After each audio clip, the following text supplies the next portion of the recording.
ఎప్పుడు మొదలైందో తెలుపగల తేదీ ఏదో గుర్తించేందుకు వీలుందా? ప్రణయం ఎవరి హృదయంలో ఎప్పుడు ఉదయిస్తుందో గమనించే సమయం ఉంటుందా? ప్రేమంటే ఏమంటే చెప్పేసి మాటుంటే ఆ మాటకి తెలిసేనా ప్రేమంటే? అది చరితలు సైతం చదవని వైనం, కవితలు సైతం పలకని భావం, సరిగమలెరుగని మధురిమ ప్రేమంటే.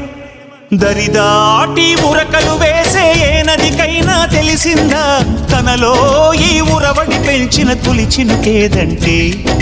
సిరిపై రై ఎగిరే వరకు చేనుకు మాత్రం తెలిసిందా తనలో కనిపించే కళలకు తొలి పిలిపేదంటే?